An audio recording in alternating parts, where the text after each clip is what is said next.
students. So anyhow, we are at the end of this topic actually, body fluids and circulation, right? And today we have to discuss about another one very important topic, that is regulation of cardiac activity. Regulation of cardiac activity, right? So as we said already, whatever functions goes on in the body, it will be regulated by this, central nervous system, right? So that's why we used to say it's this coordinating system, right? Sorry. So here, this cardiac activity, how the cardiac activity will be regulated, right? So what is cardiac activity? We have discussed it so many times throughout this chapter. So cardiac activity is regulated by the SA node, right? It's a natural pacemaker of the heart. So this SA node is present on the heart and this is generating this action potential or electricity, which is making this heart to systole and diastole, right? So all these function is going on in this heart, right? And we said this human heart is myogenic in nature, right? Myogenic in nature. What do you mean myogenic? Do you remember? Myogenic in the sense, so the human heart function is regulated or this impulse is generated by the heart itself, heart muscle itself, right? So especially these cardiomyocyte cells which is present in this pacemaker only going to generate this electricity and it is going to control this cardiac function, right? Okay, do you get me? But here in certain cases, actually every body functions will be controlled with the central nervous system, and only in the human heart we said it is regulated by the heart muscles even, right? But in certain situations, for example, when we do exercise or depression, excitement, so it's during such as extreme conditions, certain different situations, some other health system also helping for this regulation of this cardiac function or heartbeat. Sorry. So that is, so what are the other two systems is going to help for this function? There is one is this nervous system, another one is endocrine system, right? Nervous system as well as endocrine system. So let us see how this is helping. During this exercise or during the excitement, the heartbeat used to increase, or when they hear, depression, the heartbeat, it may reduce. So in those situations, how it will be balanced, right? So this two system is helping for this function. That's why they said it is regulation of cardiac activity, how it will be regulated normally, right? So normally who is regularly or normally who is regulating? This myogenic, heart even regulating. Is it clear? And so nervous as well as endocrine system. Let us see how it is helping for the regulation of this heartbeat. The first of all, the nervous system. So nervous system, we know the nervous system is divided into three, that is central nervous system, peripheral nervous system as well as autonomous nervous system, right? Sorry. So central nervous system in the sense it is a brain and the spinal cord. Autonomous nervous system, peripheral nervous system in the sense the nerves which is arising from the brain as well as from this spinal cord is known as peripheral nervous system. And the third system is this autonomous nervous system. So autonomous nervous system is divided into two, that is sympathetic nervous system as well as parasympathetic nervous system, right? So what do you mean sympathetic? If we say these two, it is antagonistic to each other, which means if the sympathetic nervous systems increase the secretion, parasympathetic will reduce the secretion, right? So wherever it is, its function is opposite to each other, antagonistic to each other, right? So this nervous system, especially autonomous nervous system, is regulating this cardiac function now. So autonomous nervous system, two types is there, that is sympathetic as well as a parasympathetic. Is it clear? Then listen, sympathetic nervous system is going to produce this hormone, that is norepinephrine. Norepinephrine, or we could say it's a noradrenaline also, right? Noradrenaline also, or norepinephrine. Noradrenaline. So norepinephrine, or we could say it's a noradrenaline. Then another one, adrenal medulla. So adrenal medulla is going to secrete another one hormone, it is epinephrine. So epinephrine as well as norepinephrine. So both will be secreted from the adrenal gland. Okay, so who is stimulating this function? Sympathetic nerves, right? So these two hormones together. So actually nervous system as well as endocrine system is going to react together to control this, cardiac activity, right? So here, so norepinephrine as well as epinephrine, both together, it goes towards this one receptor. It is present in the SA node. The name of this receptor is beta adrenergic receptor. Beta adrenergic receptor. It is present in the SA node, right? So SA node only mainly we said this is pacemaker of the heart, and it is going to generate this electricity. This electricity will spread over the heart to make the heart to function, right? So all those things we have discussed already. So here what happens here, this adrenergic receptor is present in this SA node. So this SA node will increase this heart rate. What do you mean heart rate? Heartbeat rate. Okay, heartbeat rate will be increased. That is heartbeat rate only we said is a heart rate, right? And when the heart rate is increased, they said cardiac output. Do you remember cardiac output? Stroke volume we said. What do you mean stroke volume? The amount of blood which is pumped out from the ventricle for each beat is called stroke volume. So per minute it is cardiac output. The amount of blood which is pumped out by the ventricle per each beat is called stroke volume. Stroke volume, or SP we could say, right? So the amount of blood pumped out by the ventricle per minute is known as cardiac output, CO, cardiac output. So when the heartbeat rate is increasing, heart rate is increasing, automatically cardiac output also increase, right? Now here it is increasing. As I said here, sympathetic nervous system is, if it increase, parasympathetic nervous system will reduce. Once it is increased, it should not be increased in a prolonged time constantly. So it should be reduced. So there is a regulation, right? So when sympathetic nervous system increase the heart rate, and parasympathetic nervous system is going to reduce the heart rate, right? How it will reduce? This parasympathetic system, nervous system is going to secrete this chemical that is known as acetylcholine. Acetylcholine is this chemical which is secreted by this parasympathetic nerve, right? This acetylcholine will go towards this muscarinic receptor. Muscarinic receptor, this is also present in the SA node, right? So this will stimulate or trigger these receptors to reduce this heartbeat rate. So it is reducing the heart rate, so automatically it will reduce the cardiac output also. Okay, in such a manner, this nervous system is regulating the cardiac activity. Is it clear? So this is the way the nervous system is regulating the cardiac activity. Is it clear? Let us go for the next one. This is the endocrine system. How the endocrine system, what do you mean endocrine system? The glands, endocrine glands, which is going to secrete the hormones, right?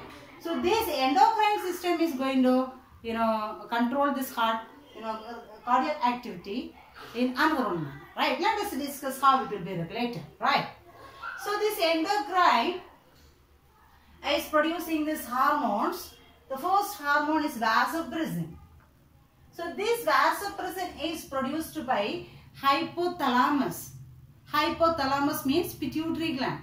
So pituitary gland consists of the two regions, thalamus as well as hypothalamus, pituitary gland, right? So endocrine in the sense pituitary gland. So pituitary gland, two region is there, thalamus as well as hypothalamus. The hypothalamus region is going to secrete the hormone, it is vasopressin, right? It is an antidiuretic hormone. Second hormone is angiotensin II. Angiotensin II, this is the hormone which is secreted by the kidney, right? Kidney is secreting this angiotensin II, right? So these two hormones react together, and this is responsible for vasoconstriction. Vaso means blood vessels. Vascular system is to say, vaso means blood vessels. Sorry. Constriction means contraction. So these two hormones is responsible for vasoconstriction, right? Meanwhile, the next hormone, that is natriuretic peptide. The next one is natriuretic peptide. This is produced by the heart even. The heart is producing the natriuretic peptide. So this is responsible for vasodilation. Constriction opposite dilation. Dilation, expand. Constriction, it will become narrow. Understand?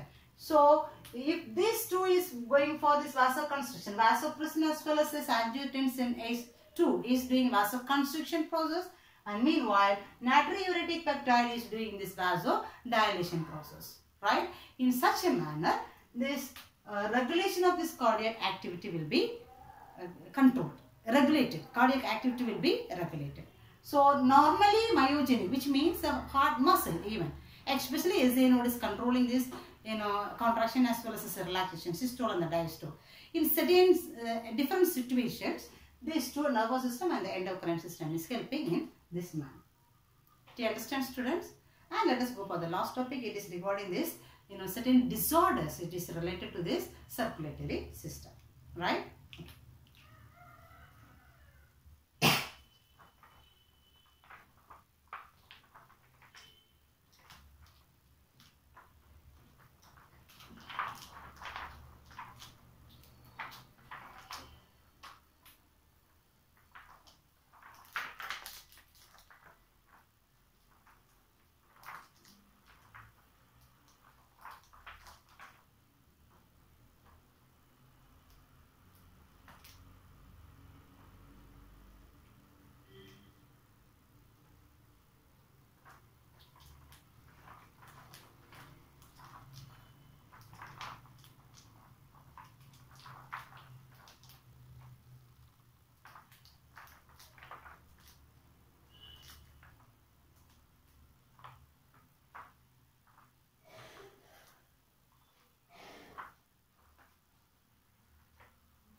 Okay, let us go for the next topic. It is the disorders of the circulatory system, right? Disorders of the circulatory system.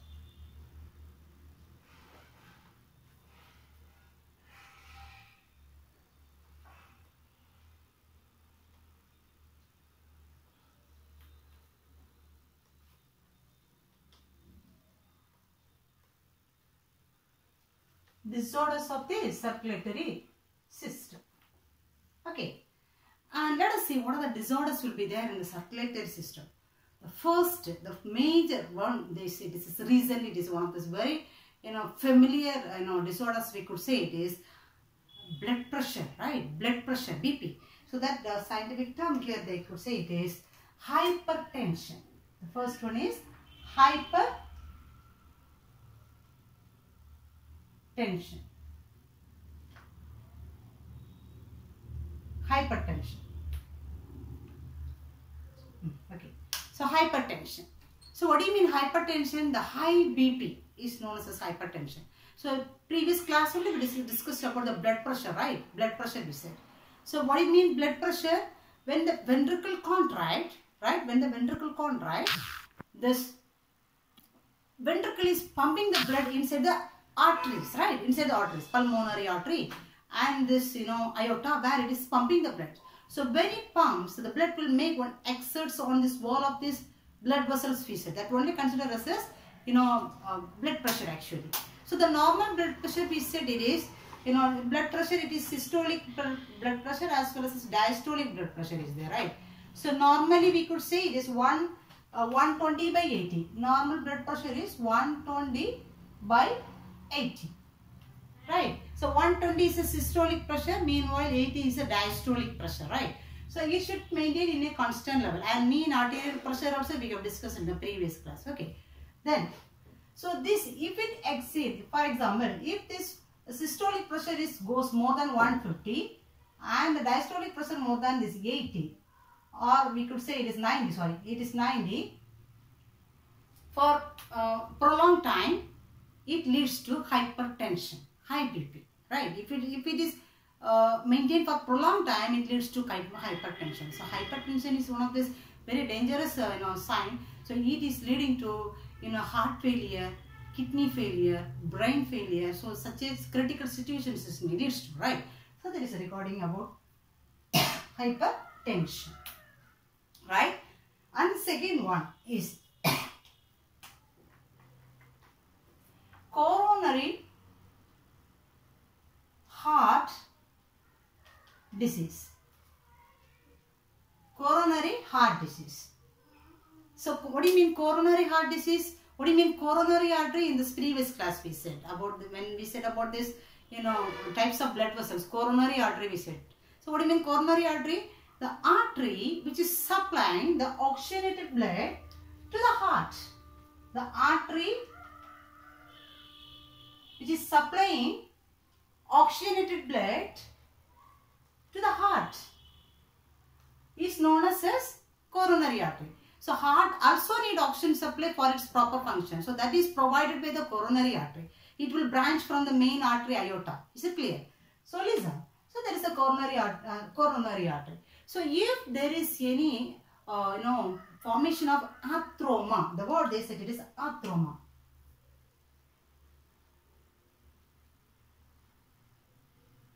Atheroma means the formation of atheroma is atherosclerosis.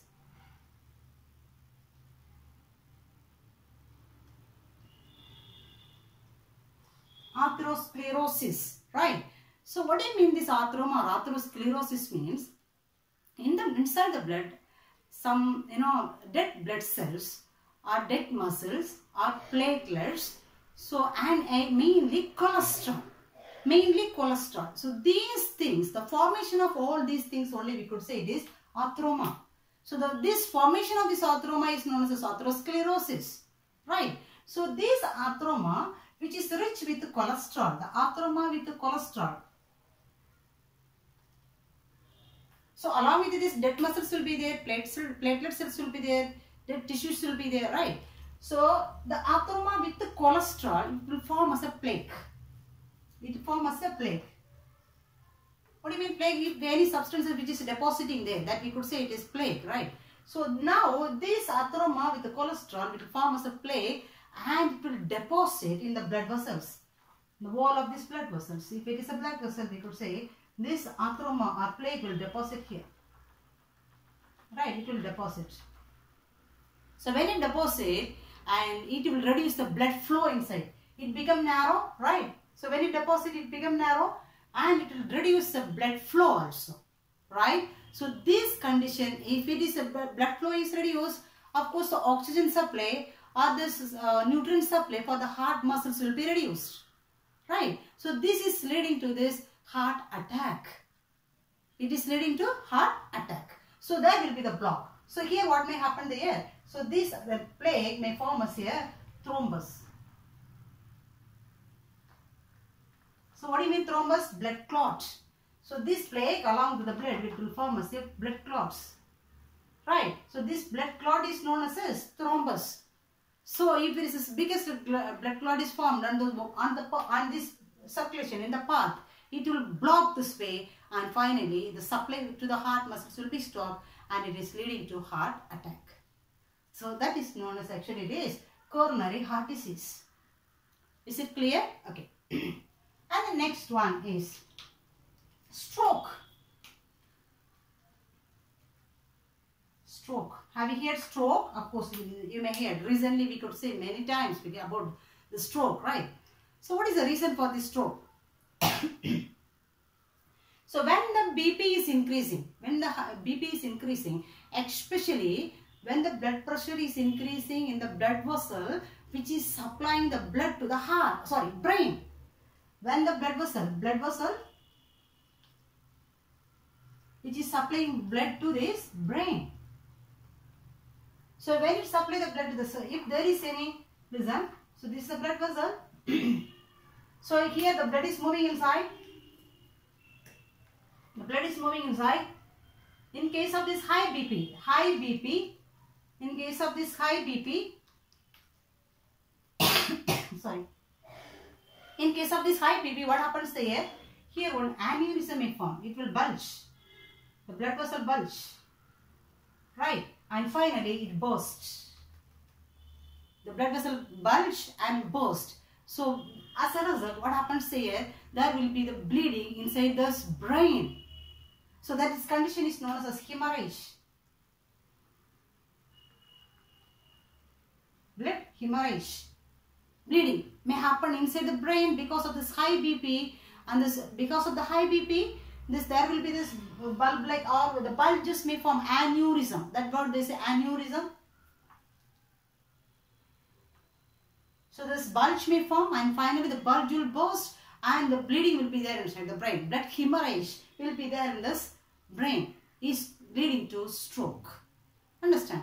Either it burst, or we could say this thrombus, blood clot formation, or this plaque formation, whatever we said now for this coronary heart disease, right? The thrombus formation or this blood clot formation may happen in this blood vessels which is supplying the blood to the brain, also leading to stroke.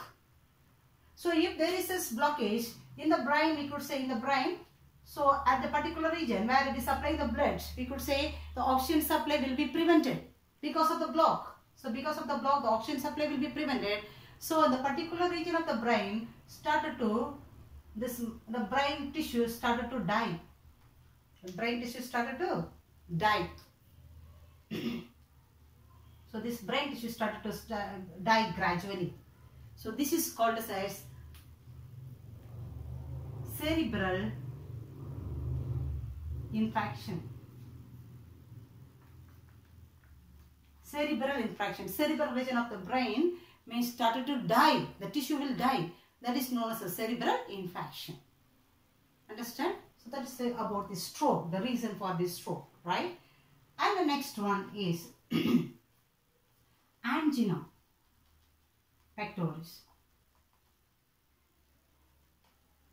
Angina pectoris is also one of these coronary heart disease, and angina is in a severe chest pain. Severe in the sense, the word severe is very cruel actually. It's a crushing. The crushing chest pain will be there. How this chest pain happen? That only known as actually this angina pectoris means severe crushing chest pain will be there. How this chest pain occur? This is a sign. First sign for this coronary heart disease. So in the coronary heart disease, if this blood vessel is completely blocked, they said it is main block, that we could say it is leading to coronary heart disease, heart attack and so on, these things. But if this thrombus formation is there partially like this, partially, it is not completely blocked, partially it started to block. In the beginning stage, we could say this is the person will get the severe chest pain. So the pain will be there for some more time, and it will be, and if you give the remedies, it will be all right. Understand? So that is known as angina pectoris. This is the first sign for this coronary heart disease, heart attack. Is it clear? That is about this angina pectoris. The next one is myocardial infarction. Myocardial infarction. See here, cerebral infarction we said, right? Cerebral infarction. What do you mean cerebral infarction? The blood vessel which is supplying the blood to the brain region, there will be the thrombus formation. If the blood clot formation or thrombus formation is there in this blood vessel which is supplying blood to the brain, leading to this death of this tissues in the brain, is known as a cerebral infarction. The same which happens in this heart muscle is known as myocardial infarction. That's all. Myocardial infarction. So what do you mean? Here it is supplying to brain, but here it is supplying to heart. So the oxygenated blood is supplied to the heart. If there is a thrombus formation, gradually this oxygen supply, mainly oxygen supply, will be prevented to this heart region. So what happens there, at the particular side, the heart muscle started to die, and it is leading to heart problems, heart failure. It is leading to total heart failure finally. The muscle will die in the heart. So it is leading to heart failure. Understand? Okay. And the next one is cardiopulmonary resuscitation.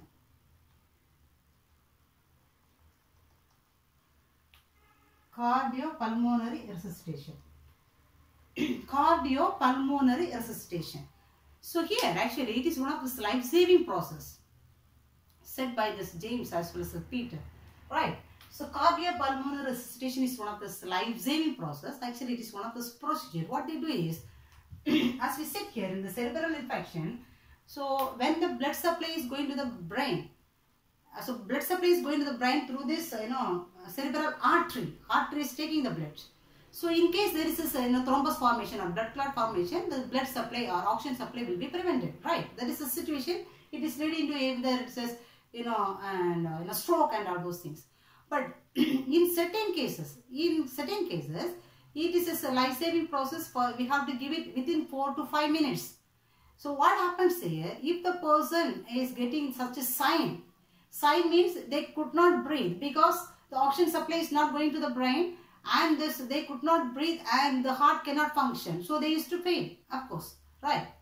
So when they faint, so if we give an immediate oxygen supply or air supply to the persons, so the lungs, we need this air supply. The person cannot breathe because there is a block in the brain, right? So that's why we have to give one air blow to the patient, one who faint, through the mouth immediately.